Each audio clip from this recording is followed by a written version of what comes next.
My name is Reverend Karen LeBlanc. I got started with this church actually working in the kitchen. My sister and I got hired to do coffee hour, to just like make the coffee and nibbles and so forth. And I had no idea what Unitarian Universalism was. And then I started meeting the smartest, most amazing, funny, cool people. And I wanted to know what the heck was going on in that sanctuary that gathered all these amazing folks. So I came to a service one Sunday and that was it. I was sold and I decided I was gonna quit my job and become a member instead. And I just clawed my way to the top from there. Well, we've got over 300 years, so that would be a whole separate video in itself, but our congregation was founded in 1708. This is the third church building that we've had in New Bedford. This was built in 1838. I'm not sure how much, there's a lot of history. Gosh, I don't even know what else to say. So we're the church that whaling built, put it that way. A lot of whaling money from Quakers came into our church. So there was a big Quaker schism here at some point, and a lot of them joined our church. So we were always considered like the rich people's church. If you read the original layout of these pews and who owned them at the time, because you didn't used to own, your pews were deeded and you bought them. It reads like a layout of the names of city streets right now, because they all came to church here. We happen to have the actual mission statement. Our mission is to encourage diversity and mutual acceptance and to work for positive change in ourselves and our community. That's our mission statement. I think our mission now is to sort of let people in on this secret that there is a church for people who don't really like church.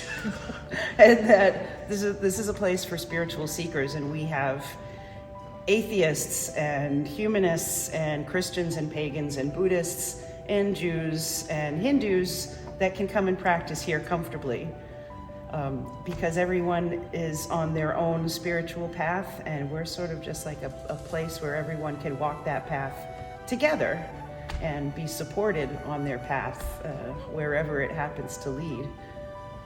Okay, so usually we have our music director, Randy Fayen, who plays the organ up there, our flentrop, and the piano, as well as several different other instruments that he will bring occasionally. He does the music. We gather in the morning, we light our chalice, we greet each other. One of the kids usually lights the chalice for us. We've got some readings, we sing some hymns.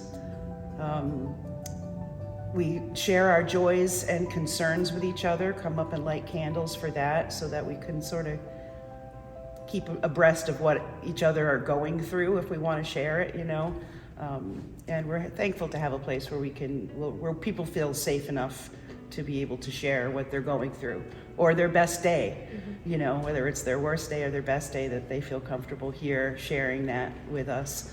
Our sermons are usually on the more intellectual side, but we also, at least I also, always try to bring it back to making people feel better, because I think when you go to church, it should be someplace that lifts you up, and you should walk out of there feeling better than you did when you walked in. So it's a very heavy music service, so if you really like music, definitely you'll enjoy it. And I notice it also brings people to a more focused place when they have these nice long pauses between readings where they're not singing a hymn, they're just listening to a lovely piece of music. And I think that goes far in giving you that spiritual experience that everyone can relate to, no matter what you believe, even if you don't believe in anything. Wow, all kinds of community involvement. So we have our thrift store in the basement, of course, and anyone that's in real need can come in and say, hey, we need something. We just had a house fire. So we will help in that aspect, of course, but just having a thrift store for the local community is great. We have, over the years, we've had a domestic violence vigils here. We have the annual Frederick Douglass readathon, where we read his whole book in one afternoon, and that's very powerful. We are joining up with the LGBTQIA Center that's about to be built. Well, it's being recovered across the street, restored. That isn't in there yet, but we can't wait to work close with them because we've always worked very closely with the LGBTQ community. Let's see, what else do we do? We have a great active social justice committee that has, gone out into the community and given out backpacks to the unhoused folk downtown. We're trying to build a better community cupboard that we have outside with stuff from our pantry in it. And we want to, when we actually went down and asked some of our unhoused folk what they really needed, we were very surprised to learn that what they really needed was somewhere to charge their cell phones. It's a real, lifeline for most people that don't have anything else but this, people to contact them through that phone.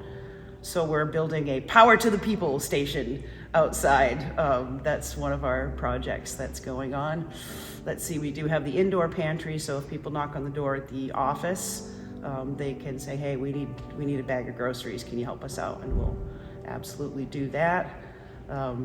It's amazing how, we always get people coming to the door and just saying, hey, I just need to talk to someone. Or do you have any food cards? That kind of stuff. We give out food cards if we have the money to. That comes from a special fund. What else do we do? We've done a lot. Before we had this pantry, all the kids in the religious education program would put all the food that people would donate in and bring it over to PACE, where they have another food pantry. I've worked with the Community Action for Better Housing. We go to protests, members of, the church, you'll find them at protests for better housing, for, rent control, for Black Lives Matter. We've, opened up our corner after George Floyd's death. We, hosted that corner and said, please show up here every day to protest.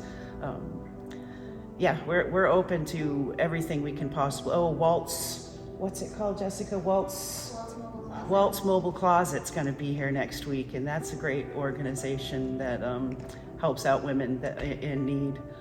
We basically open our doors to anyone who has a great idea that will help the community. We are always there to go, absolutely, let's do this. Well, boy, I hope it keeps growing. For one thing, our church actually is growing, which is not a lot of churches can say that these days. It's hard to keep people, it's hard to get people in. People have been kind of about church, between, of course, some abuses that happen in churches, and people just having the wrong idea of what church can be. Like I said, I never knew church could be like this until I walked into this place and was like, wow, this is different. This is real. And I don't feel like I'm being, forced to believe something that I'm kind of hanky about. It's more like you bring your beliefs here and we'll do it together. But in the next 5 years, I really hope, like I said at the beginning, that people realize what kind of church this is and will come in and actually become part of this beloved community that is here to take action, that people that are interested in social justice, we just want to keep expanding our social justice committee to work bigger and better in cooperation with the folks around us in our neighborhood, and just be there for each other for all the crazy going on in the world. I hope that people are drawn to this place because of it. But of course, we've got a giant castle in the middle of downtown New Bedford, younger people. And I'm loving that more young people are coming here and going, oh my gosh, this is cool. I want to be part of this. And the other younger people here kind of snatch them up and go, yeah, this is cool. Come and hang out with us and talk to us and realize what we've got going here is cool, and we're really enjoying it. So I'm hoping that this is going to be the new super cool place for all the young kids to come and gather and have a good time.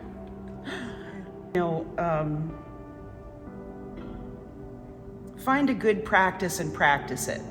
what are you passionate about? What you're passionate about is what you should take out into your community and do, because if you're passionate about it, then it's not going to get boring.